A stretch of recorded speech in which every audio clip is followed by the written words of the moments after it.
let's take a look back at some of the more memorable moments of the past 11 years on Central New York After Dark. Yes, let's do that.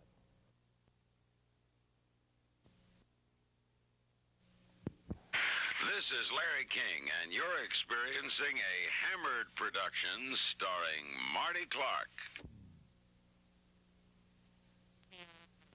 My seat, one minute while I flush. Huh? By the way, I got me a boheven stuck down here, up to its knees in the mud. P.S. Please send me the pillbox and tumbler. That will do. That will do. I'm sorry I couldn't make out all of your writing here, but that will do about that bovine.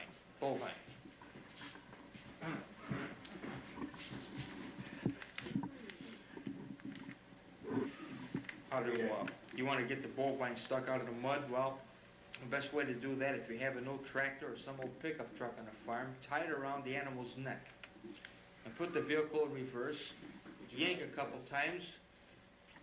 If the neck don't break, you'll get the animal out of the mud. That's from Christopher Teeple.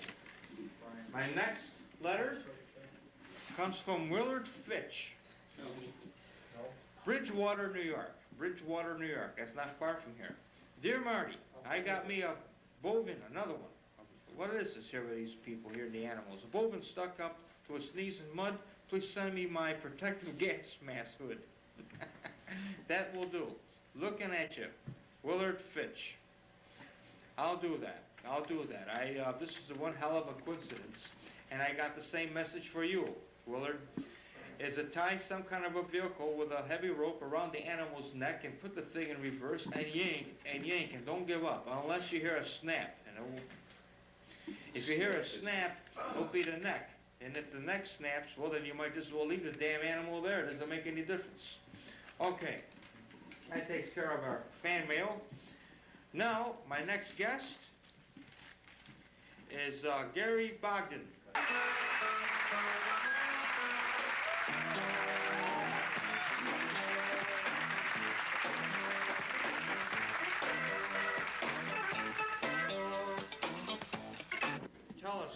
Tell us now about your interest in the Bermuda Triangle and the Philadelphia experiment. Well, about 18 years ago, I came across a newspaper article about Flight 19. Showed 5 TBM Avenger bombers, and me being a World War II nut, I got quite interested in it. And it described how these 5 planes lifted off from Fort Lauderdale, Florida, on a routine bombing mission, ran into 180-mile-an-hour headwinds. Their compasses and instruments went crazy, as if they were in some kind of magnetic field. They could not recognize the land or horizon. Their distress calls were picked up by Fort Lauderdale and by another Navy pilot, Robert Cox, who was 40 miles away. And he told Charles Taylor, who was in charge of Flight 19, to put the sun on his port wing and fly straight. This way he would come, the Fort Lauderdale Air Station would be on his left hand, or on his left wing. Right. No problem. Mm-hmm. He says, I'm sorry, but we cannot even see the horizon, let alone the sun. Between Robert Cox and another ham operator who had picked up the signals, there was nothing audible for a while. And some of the conversation between Flight 19 and Fort Lauderdale is, let's see, Lieutenant Taylor said that he thought he was over the Keys, but it didn't really look the same. There was something wrong in the air. The water didn't look right. There was no horizon. Robert Cox radioed again, saying, "What is your speed, your altitude?" With dead silence. And soon afterwards, there was a radio contact from Charles Taylor saying, "Don't come after us, they look like they're from outer space." That was the final. Well, they were still in the air as far as I'm concerned, or what I've read and heard. Later in that evening, a commercial airline jet saw red and green flares coming out of the Florida Everglades. And he reported it to Fort Lauderdale, who indeed sent out a search party out there. The Seminole Indians who live in that area volunteered to go out there and search for the airmen. The government said, no, we'll go in. And from what I've read, it was known that they took out body bags. But to me, I don't know. It's something that I've read. I don't know if it's true or not. That's the thing. In other words, it's not official. Right. Right, okay. What I want to ask you now, that was a Bermuda Triangle, right, you were talking about? Okay. What got you interested in the Philadelphia experiment? I got some interest in that myself. Well, some years back, I was in Walden bookstore at Riverside Mall, and I came across the book, The Philadelphia Experiment.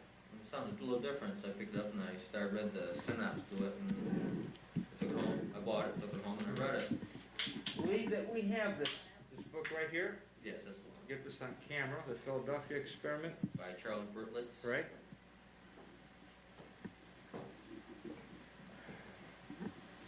I'd like to read that book myself. In mid-October of 1943, the supposed experiment took place in the Philadelphia Navy Yard.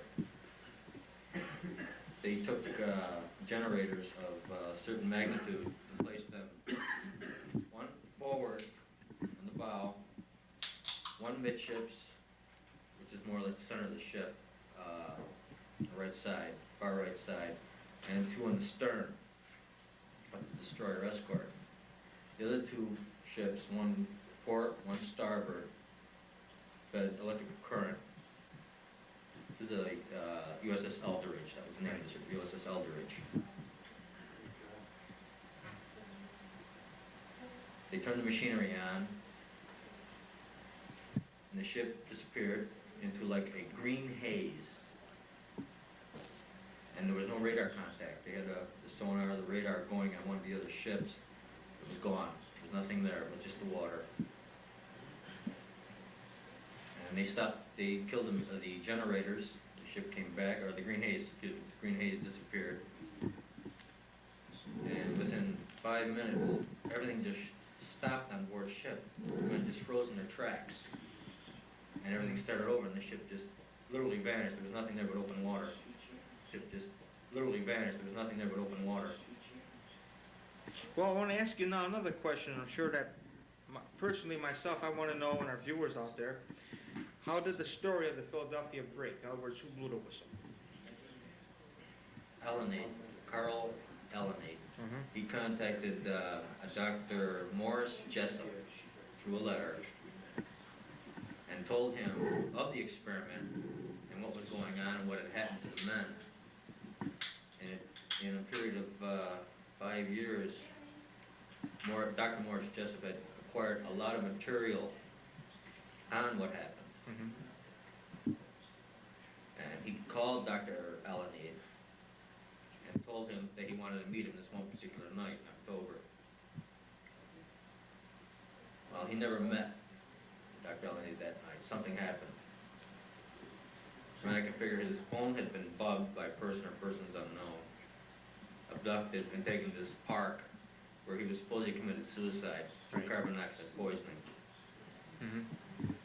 Well, you, may I ask you this now, have you done your own personal investigation?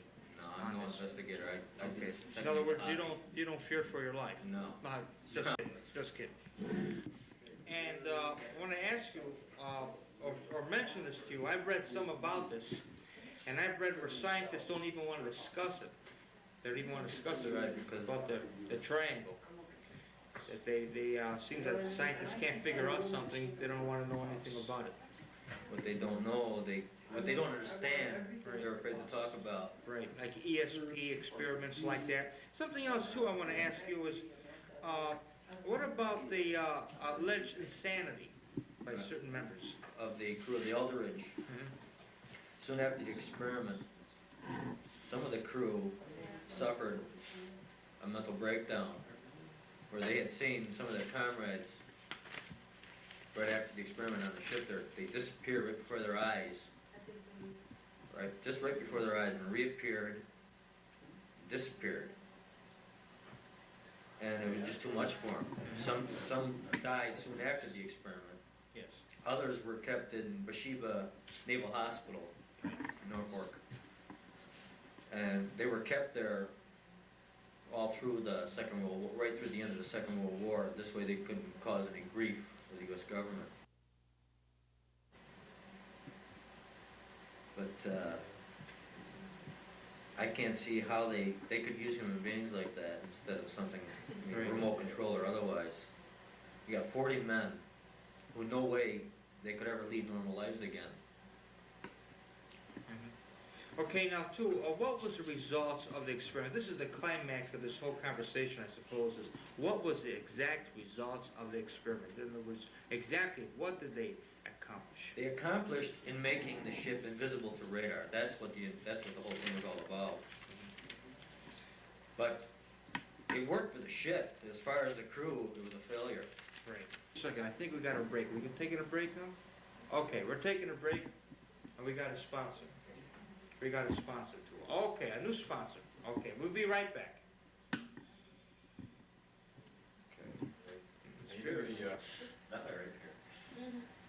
We have a new sponsor.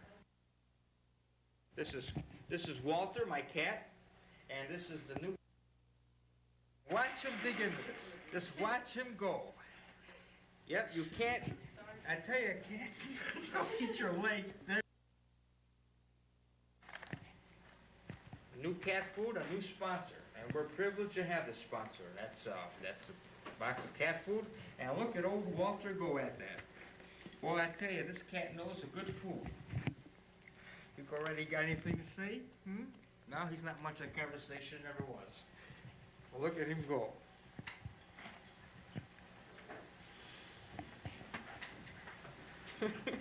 So good, maybe after the show I'll try it myself.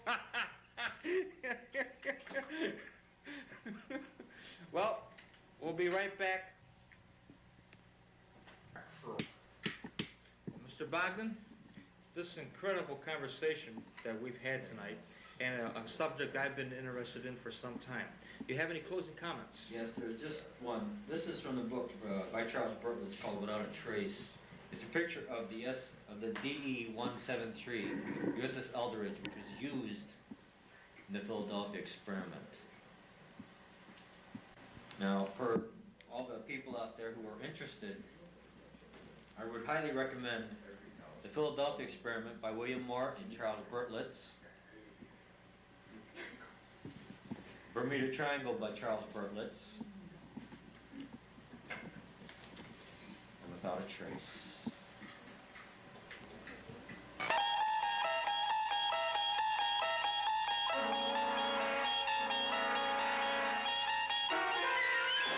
You're traveling through another dimension. A dimension not only of sight and sound, but of mind. A journey into a wondrous land whose boundaries are that of imagination. That's the signpost up ahead. Your next stop.